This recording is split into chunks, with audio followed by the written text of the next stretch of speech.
Since falling ill 17 years ago, I've certainly encountered plenty of judgments from all sorts of people, but most of them have been variations on the same theme. The theme goes something like this: it's my fault that I'm still sick. I'm not doing something right. Some people just think that I haven't managed to find the right combination of therapies. They tell me they're clearly out there and I could have been cured by now. Others, without knowing anything about my illness or having to grapple with the complexities of it, tell me that I could be cured if only I had a positive enough attitude or enough faith. Still others think that I don't know how to handle stress, or that I have mental problems of some kind that have caused my 17-year illness. The beauty of it is that everyone else gets to have opinions about my illness without being accountable for them if they happen to be wrong. So often in our society, if a health problem isn't showing up on medical tests, and if it can't be cured right away, then it's not considered real. And psychological explanations for health problems seem to be all the rage these days. In comparison, when Christopher Reeve, he was the actor who played Superman and later was tragically paralyzed when he fell from a horse. When Reeve was injured, everyone could see his injury. Everyone knew how it happened, and doctors could document it on tests.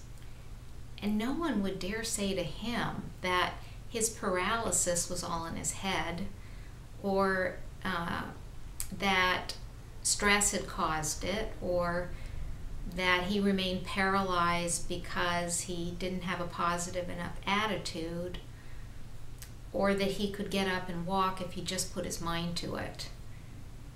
But as someone with a little understood illness, I'm told those kinds of things all the time. I've written an entire chapter of my book about this part of my illness experience, about the various judgments and interpretations as to why I'm still sick and what has helped me cope with them. I'll share with you one of the things now that has particularly helped me.